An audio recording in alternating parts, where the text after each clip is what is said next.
21 days for Christmas shopping, 21 days to fill the stocking, 21 days for Christmas shopping, only got 21 more. Hi there. Have you done your Christmas shopping? You better get busy. Only 21 shopping days left. Shopgear.com. The following is a presentation of the Gear Radio Network. I believe it's a big challenge for our building to keep things in perspective and to, if we're going to get addicted to anything, let's get addicted to the process. And with that, we welcome you to Trust, the podcast powered by Better Live Than Dead and the Gear Radio Network. This is episode number 57. Episode 57, peoples. Don't worry about Ryan sounding very low. I'm guessing he's trying to hide the fact that he's on a podcast right now, but I can be as loud as I want to be, baby. Well, I'm in an office that echoes real bad, so I try to keep my voices like as just kind of in the same sound range, I guess. So should I lay off the shtick? Oh, you could do whatever you want, man. Okay. It's totally fine. I'll just edit it afterwards, and we'll see how it sounds. But okay, good, because Bills fans that slammed on the team and their efforts in winning, and all you pundits out there, how you like me now? Like you very much. To be quite honest, they should be liking me very now, because they should be liking me a lot right now. Now, as John mentioned, it's episode 57. It's week 13, Buffalo Bills at the Dallas Cowboys. You can hear us in all Better Live Than Dead and Gear Radio Network podcasts on BetterLiveThanDead.com, GearNetwork.com, Apple Podcasts, Google Play Music, iHeartRadio, Pandora, Spotify, YouTube, and wherever else you listen to your podcasts. I am Ryan Wolfe at WolfeBLTD, and you should know by now, but I'll let you know. Joining me on the IndyCar Media Hotline, it's John Cimino at IamJCMoney. John, let's jump right in head first to the rundown. Buffalo formally introduces itself to the world, defeating the Dallas Cowboys 26-15 on Thanksgiving Day. One hell of a Thanksgiving. Like I said, man, back when the Jets beat the Cowboys, I said, now all I need is the Bills to beat the Cowboys, and this will go down as one of the greatest seasons for me, despite the record for the New York Jets or the Buffalo Bills for that matter. As long as those two teams beat Dallas, my season was complete, and my season, it's complete. If you catch it on the most recent BLTD podcast, we talked to Lewis about it. He was quite upset about the Dallas Cowboys, not so much the Buffalo Bills, but the Dallas Cowboys because they are bad. But I don't know about you, John. The Bills' victory definitely helped me have quite a great Thanksgiving. Yeah, well, it took you long enough to have to feel really good about something that the Bills did, it seems. But I had honestly, by the way, how was your Thanksgiving? Besides, it was very good. I was just about to ask you the same thing. Yes. It was very good. Ate a lot of good food. Did some shopping. Had some good deals. Almost saw a fist fight at the Batavia Target. So it was pretty cool. Nice. Very good. Very good. How was yours? So Batavia Target equivalent to Greece Walmart. Gotcha. Gets real lit out here. Very good. Mine was great. Started off the day. We watched the girls and I watched the Macy's Thanksgiving Day Parade. After that, went to my buddy, in my neighbor's house. We had some, aged 12-year rum a la roca, which was really nice. So we had a nice warm rum belly. And then we went over to my aunt's house and we had a slew of Puerto Rican food and Thanksgiving food. And I came home and I can't lie, I fell asleep during the game. I had my nap during the game, but I do set my DVR to record the Bills games. So by the time I woke up and I realized where we were at the point of the game, once we got to, I think it was in between the third and fourth quarter, I quickly rewound to just kind of take a look at some of the different parts of the game and everything like that. So, and it was great. It was so great. I was very, very pleased with the outcome. Now, before we jump into our three big things here, first off, Buffalo moves to 9-3 on the season. Excuse me. It's their best record through 12 games since 1996. Also, they improved to 5-1 for the first time, or 5-1 on the road for the first time since 1966. First time they've had 5 road wins since 1993. This really puts a stranglehold on a playoff spot for the Buffalo Bills, which we'll talk about more later.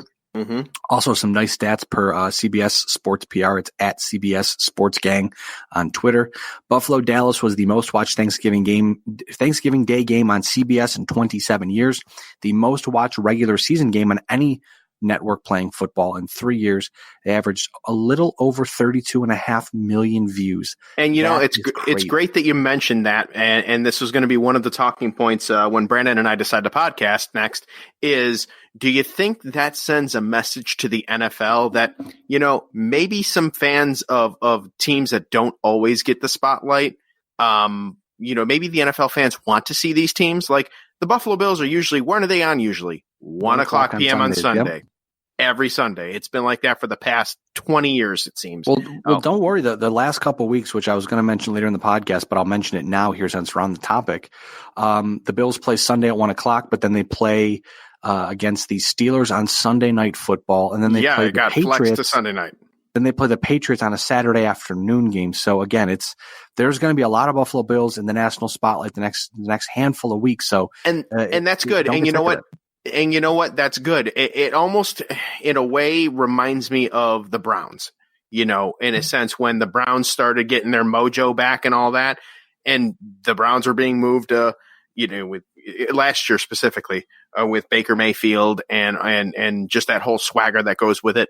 Like, people were tuning in to see the Cleveland Browns. Like, this is this team we've always known to be terrible and getting their crap kicked out of them and everything. And then they're seeing them and they're playing good. And it's like, oh my God. And then ratings for Monday Night Football during Browns games are through the roof. So let's give them 3 more this year.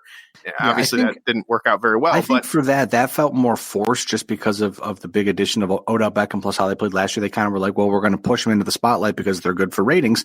But for me, it seems as if the Buffalo Bills, this was more of an organic thing where it's like, okay. Well, last year's Cleveland thing was more organic. This was absolutely, yes. This year, I agree, was forced, and that's what I'm saying is that Cleveland for a while was the factory of sadness, and they're still to a degree that, but last year they weren't.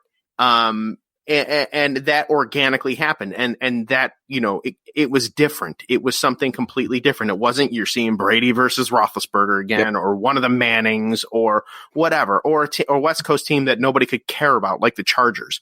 You were seeing something different, which was a huge turn on.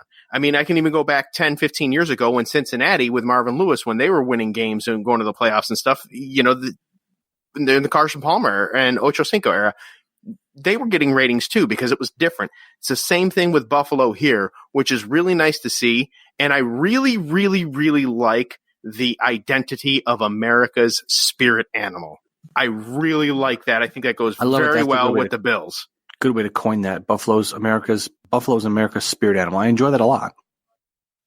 I do too.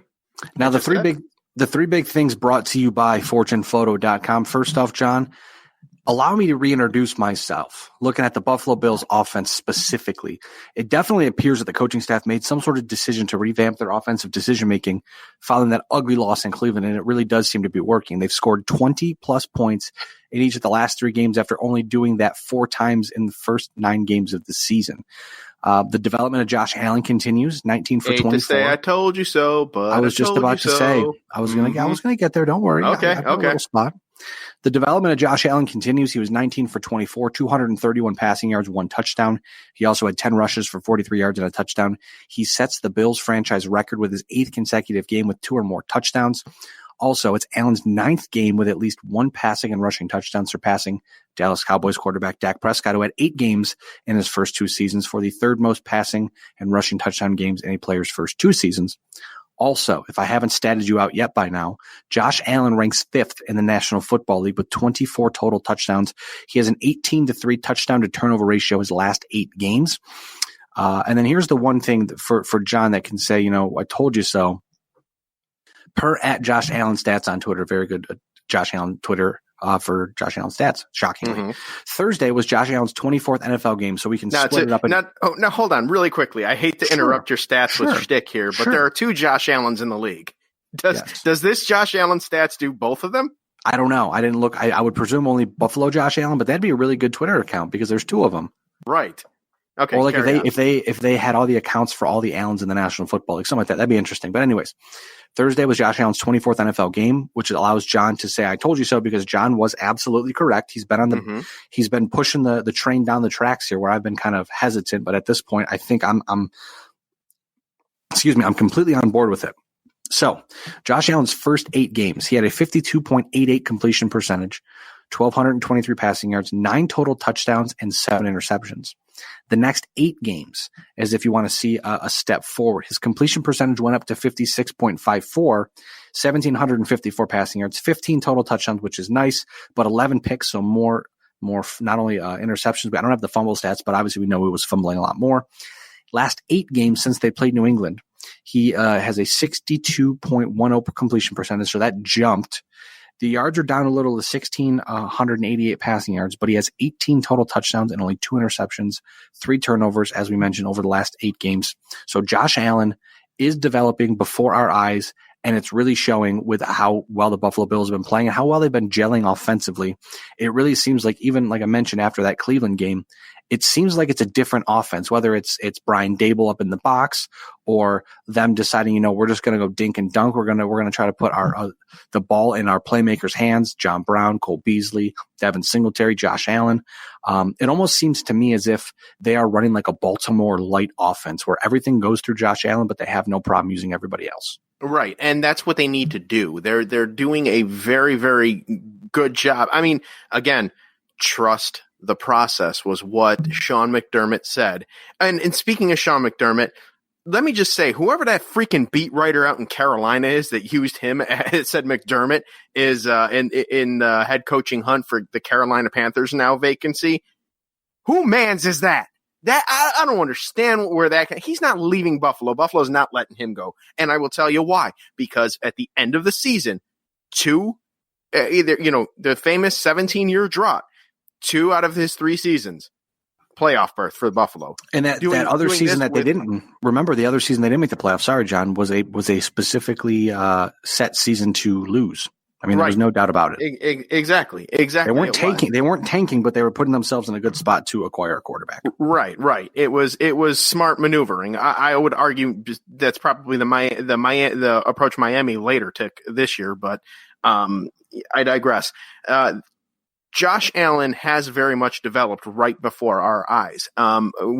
Starting from week 1, week 2, when I was saying he's staying in the pocket, calmer in the pocket, a little more moving east and west to try and get his passes out there or throwing it away. He's making smart decisions. And then they, after the New England game, he's really done the whole game manager, thing very, very well. And it's showing in his stats, and it's showing in the Bills win, and the guys are behind him. They are, he's got his team, playing ball, playing for him.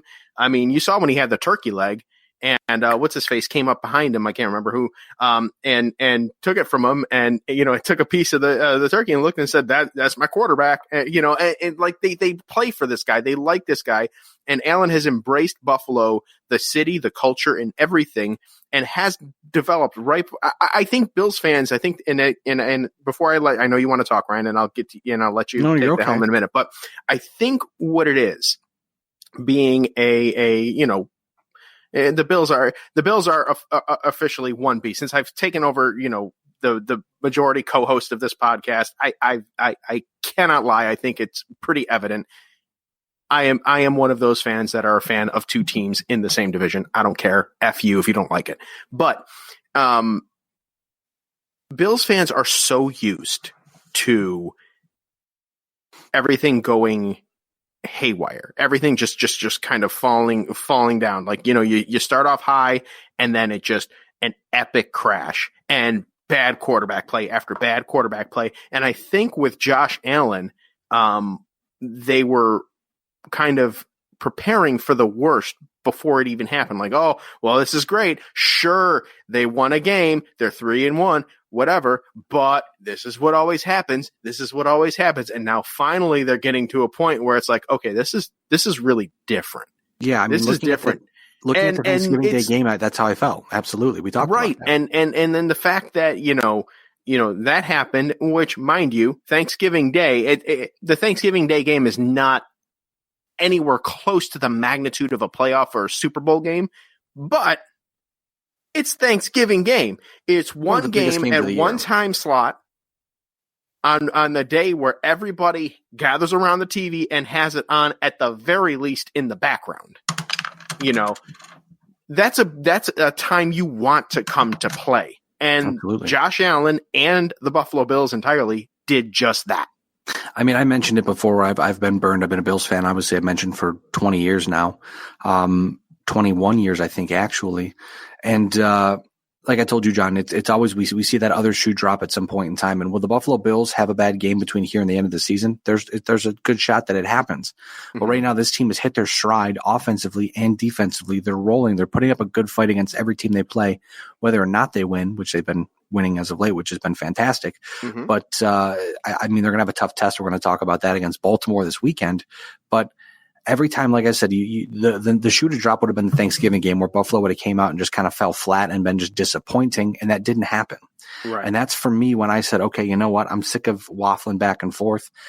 You talked me into, John, the week by week, not oh, well, this game is how, if they do bad against the Eagles, how are they going to beat the Patriots? Who cares? Right. Because they play the Eagles this week, then the next week they play a different team. Then they'll play the Patriots till the end of the season. So take it week by week, game by game. If your head coach was Adam Gase, I would completely agree with you. But it's not. It's Sean McDermott. He came off of the Andy Reid tree. He's good. He's a good coach. He was a great pick for whether or not you like or hate. I mean, some of the stuff he does is kind of cringeworthy for sure. But here's the thing: at the end of the day, everyone in that locker room is buying into what they're selling, what that front office is selling, what that coaching staff is selling, and it's clear as day. Mm-hmm. Absolutely. That's the most important thing. And at the end, you know what? They are buying what they're selling, and you know what? Ugly win or not, crap schedule or not, where they're feasting on lower performing teams. A win's a win, and they're only one game out of the division, believe it or not. A perfect example of a win's a win. Look at the New England Patriots. They're 10-2. Yep. Set up golden because they beat up on bad teams, and when they play good teams lately, they've looked really bad, but they were able to score victories against lesser opponents, which is what you need to do to make the playoffs. It doesn't matter. Exactly. That's what you have to do. And the Bills have done that perfectly. You can go out and beat every bad team. It doesn't matter. Yep. As long as you're there, as long as the wins are piled up, you're golden. Yep. And now I want to talk about the defense as our second of the three big things this week, talking about buying in. The defense is still looking stellar. They allowed 15 points, 4 sacks. Ed Oliver had 2, who he has looked like a man possessed lately. Seems like he finally may have jumped over that rookie curve, that rookie hump, and he seems to feel a lot more comfortable and seems to have figured out his role. Trent Murphy had 1 sack, then Shaq Lawson and Jordan Phillips each had a half sack. There were also 7 tackles for loss. Lawson had 2.5. Oliver had 2. 9 pass deflections, 9 quarterback hits. Star Lotulelei had an interception. So that defense, again, it seems like even though they were gashed a little with Ezekiel Elliott, it was kind of questionable that the Cowboys stopped running the ball, but they were behind far enough that they needed to throw the ball. I know I mentioned it on the BLTD podcast to Lewis, and he agreed with me. I don't care how. I wish I was available because I would have totally ranted. I would have totally ranted about that Jets Cincinnati game. And well, I just look at I told you before on the podcast. Once you listen to it, John, there's a part where I just mentioned, you can just turn down and just not listen because it's going to be rough and John's going to be. I heard that last week. Yeah. Yeah. So it's a situation, like I said, where the defense looks great. I don't think that Dak Prescott should have thrown the ball 49 times. Doesn't matter how good of a quarterback he is. He should not be throwing the ball 49 times. No. You've got to put the ball in the hands of your playmakers. And if Prescott's not able to get it done through the air, you got to figure something out. I mean, that's why I don't think Jason Garrett's that great of a head coach. If you want to dive a little deeper, because he just is very vanilla and plays it safe, which is why he's a 500 head coach almost. Oh yes, absolutely. And Garrett's as good as done. He's a lame duck coach right now. He won't be back in Dallas. The cries are too loud for quote unquote America's team. And the defense, honestly, I hate to say that the defense pulled a Belichick. Mm-hmm. A Belichick-like move where they zoned in on one specific thing and, made them go elsewhere. But, they zoned in. They did what they had to do to get Dak to throw 49 times or to get them neutralized to the point. Neutralized one of the best offenses in the league to the point where they were able to beat them. Right. Exactly. And that, whatever they did, it forced Dak to throw the ball more than he absolutely had to or was capable of. And John, it showed. I hate to jump in here. I'm sorry, but I want to mention because this is something you've hammered home to me. again, it's one game at a time. Mhm. They found a way to neutralize Dak Prescott, which may help them in the future, but if it doesn't, they were able to do it that game, and that's the most important thing. They went in knowing that offense was top 5, top 10 in the league. Dak Prescott was a league leader in passing in the National Football League, and they were able to – he still got his numbers, don't get me wrong, but they were able to hold him down enough where, he may have thrown for over 300 yards, but guess what? They only scored 15 points. Now, I will say this: whatever they did for against Dallas and Dak Prescott, do that. And also, I hope that they watch what the San Francisco 49ers did we'll to the Baltimore Ravens. I know we'll jump into that, but I'm saying watch that film and see what they did to try and stop Lamar Jackson, because Lamar Jackson is a much more athletically talented Dak Prescott. And remember, it's that one thing. It's just like I just said. It's not. They didn't stop Lamar Jackson because he still got his touchdowns. He still got his fantasy points. Whatever. They still scored enough to win. But here's the thing: they did enough to neutralize him. So they had to win on the last second field goal. It wasn't put away by halftime, because we've seen a handful of games for Baltimore where they're up, 49 points, and you're like, you're pulling out Lamar Jackson in the third quarter of the game because there's no point in keeping him in. Right. So they were able to keep that game close enough. So I agree with you on that one, but we'll talk about that. I am so very pumped to watch that game. I cannot lie. Now, one thing I want to point out, and this actually can probably go in our third of the three big things. Looking back at the stats, we retired Gore Watch. I do want to say before we move ahead, though, there's an error I had last week in the podcast. Frank Gore passed Curtis Martin last week for third most rushing attempts. He's now at 3,528 career attempts after 9 attempts on last Thursday. So Frank Gore is third all time for most rushing attempts in the National Football League in a career. Now, looking at special teams, Stephen Hauschka missed a 50-yard field goal on Sunday. He is now 71.4% on field goal kicks this season. Since becoming a full-time starter with Seattle in 2011, this rate currently is a career low. He was 29 for 31 in 2014 and has progressively trended downward since. I don't think that there's a great replacement out there for Hauschka, so he'll probably survive. But with that being said, I would not be surprised if in the offseason the Buffalo Bills draft a kicker or go out and find someone to compete with Stephen Hauschka, because it clearly seems like his power distance game has kind of left him. Is it just me, or does it seem like the kicker problem is universal across the league this year more than in any other year? I feel for some reason or another, kickers and their misses have been highlighted so much. The Jets had theirs earlier in the year. The Bills, the Colts, famously, nobody was sure if Vinatieri was going to be retiring earlier in the season. To what's his face over in Oakland? Just see that kick? Oh my God, he kicked it. God. Yeah. So I mean, it's been a rough season, I think, all around for kickers. Hauschka normally is money. So this is rather surprising to me to see. I don't know that they should outright drop him, especially if they can't find anybody. But I would not be surprised to see coming into training camp and the preseason next year for Buffalo, a kicking competition with Hauschka having to play for his job. I don't think that they would outright release him, because if this is just if this is just an anomaly and Hauschka comes back better than ever, letting go of him would be stupid. Well, you mentioned the kickers getting worse. I just did a quick Google search while you were talking there, John. The Daily Free Press, an independent student newspaper at Boston University, released an article 2 days ago. Chris Larrabee, I believe is how you pronounce his last name. He points out with the statistics here.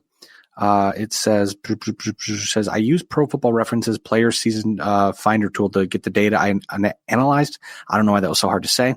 2 sets of data were analyzed. The first were kicking stats from 2010 to 2014, and the second was from 2015 up to week 12 of this season.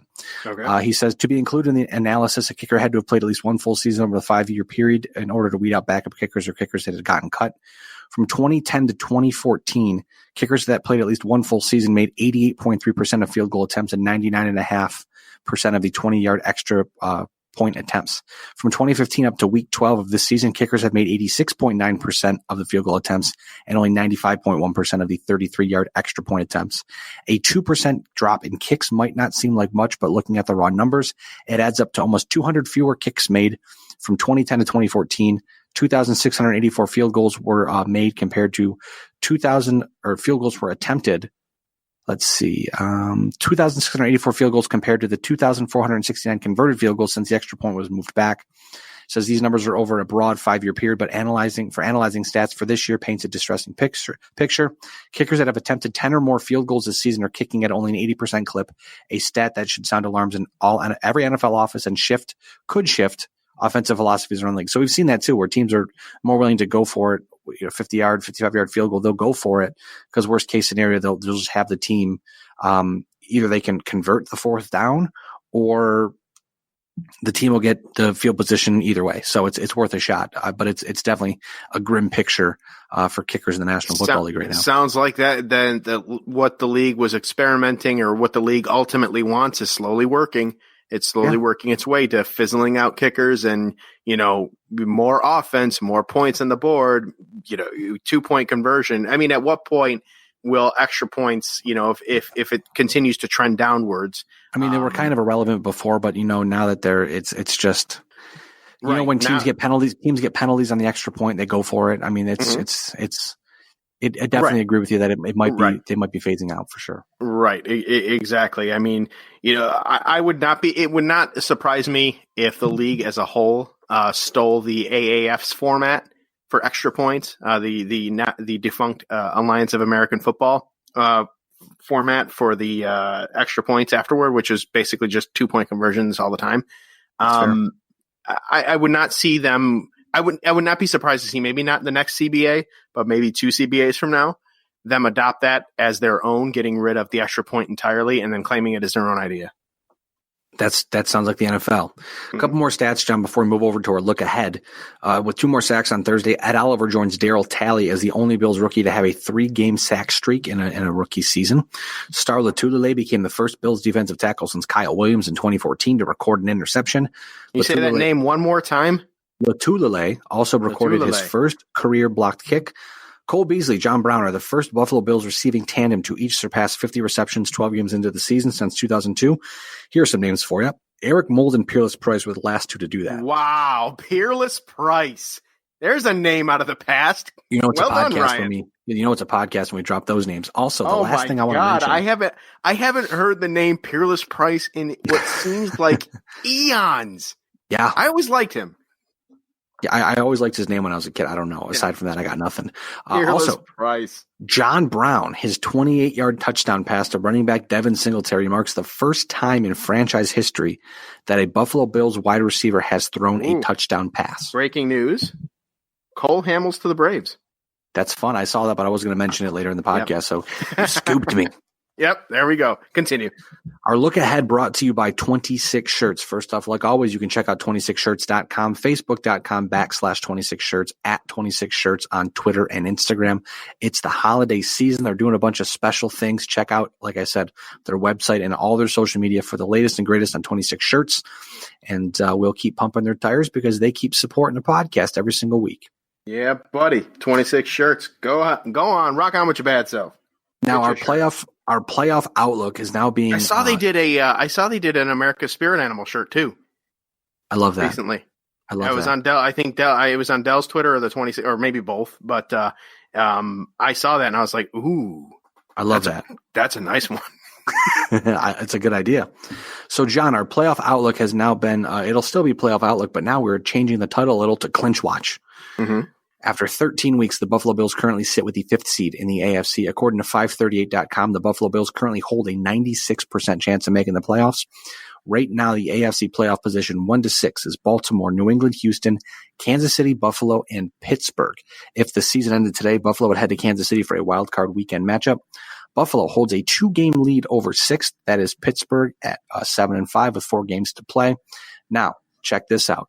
On Sunday, Buffalo can clinch at least a wild card berth if they beat Baltimore, if Denver beats Houston, Tampa Bay beats Indianapolis, and Tennessee defeats Oakland. Now, I know it's a lot, but it's possible, so we're mentioning it. With that being said, on to Week 14, the Buffalo Bills versus the Baltimore Ravens. Baltimore 10-2, first in the AFC, riding an NFL best 8-game win streak. John, arguably Buffalo's toughest test yet on the season. Yeah, I don't disagree. They have really turned it up, and it's kind of crazy because when you consider whom their two losses are to, Baltimore, one of them being Cleveland and the other one being, damn it slipped my mind, but not a good team. I think it was Tennessee, and actually they're a good team. Tennessee is, but I want to say it's Tennessee. Well, the Mariota Titans aren't good, but the Tannehill yeah. Titans are good. Yeah, what Tannehill? Jeez, what's the common denominator there? He got away from Adam Gase. They lost to the Chiefs. They lost to the Chiefs and the Browns in back-to-back weeks. But here's the one thing. It was the Chiefs and the Browns. Yes, the one thing I want to point out, John. In those losses, Kansas City scored 33. Cleveland scored 40. You got to score to beat this team. Yes, you do, and that's what. And to your earlier point about San Francisco, that's what they were doing. They were keeping up with them. They were scoring with them, and that kept Lamar Jackson in the game the entire game to the point where they got Justin Tuck Justin Tuck had to kick the game-winning field goal. That's what the Bills have to do. They can't get lost, and I don't think that they will get lost in the whole stigma of Lamar Jackson. I'm more concerned on just how high Buffalo is on themselves. If they're, we got this, if they come in overconfident and overlook Mark Ingram, because they're too focused on Lamar Jackson or whatever. I mean, they remember they belted out the Heisman formation with Ingram, Jackson, and RG3 on there. Any one of those guys could, turn on the Jets at any time. So there's a lot that Baltimore has right now that the Bills have to prepare for. And I don't want to say the Bills should come in expecting to lose or Bills fans should come in expecting to lose, but I don't want to see Buffalo come in too cocky, I think there's a level where you can be confident and then you can be overconfident and then that becomes cockiness. I think the confidence level in that locker room is amazing.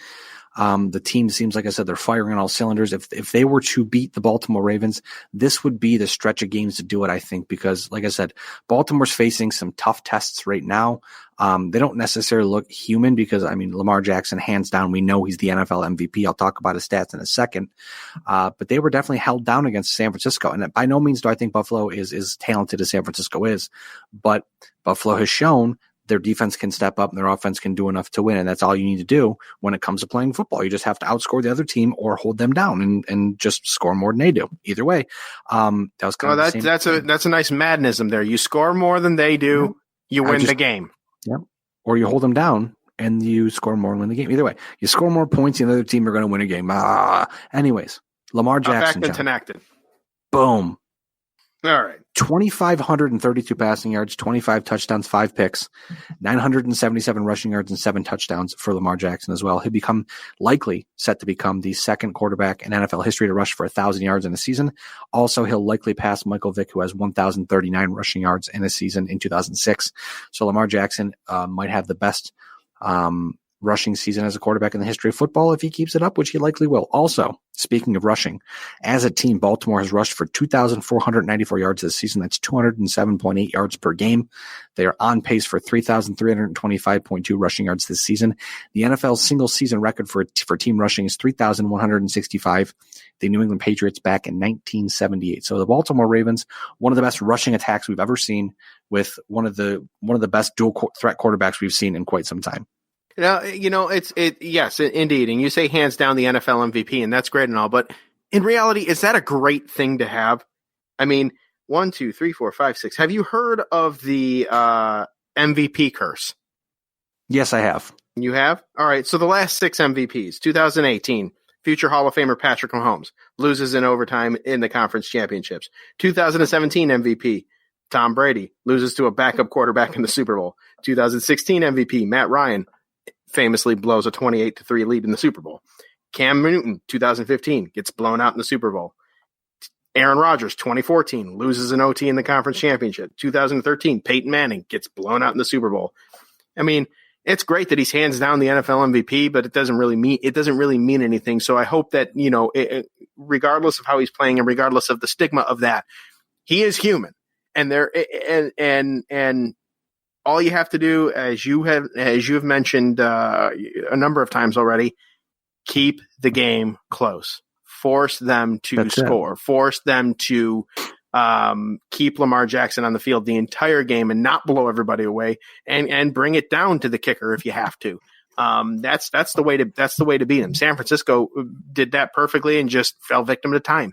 I feel like they put a perfect game on tape last Sunday, and I mean weather probably played a big factor in it because it was quite wet out there. But Jimmy Garoppolo looked good. That defense looked good, and then the Ravens defense and the Ravens offense looked good. So that was probably, like I said on the BLTD podcast, that was if we don't get that for the Super Bowl matchup, I'm at least glad we saw it because that was a damn good football game. Yeah, it was a real good game, and this one I feel is going to be a real good game too, and I can't wait to watch it. I'm looking forward to it. But hey, John, with that being said, we can wrap this bad boy up right now, and we can put a bow on it. Get ourselves excited for Bills Ravens on Sunday. As always, though, I am at Wolf BLTD. John is at IMJC Money. We are Trust the Podcast. You're not. We'll catch you sometime very soon. As always, my friends, go Bills. And thanks. And hello, again. Peerless Price. Woo! Thanks again for tuning in. We'll see you later. Peerless Price. The preceding presentation has been brought to you by the Gear Network.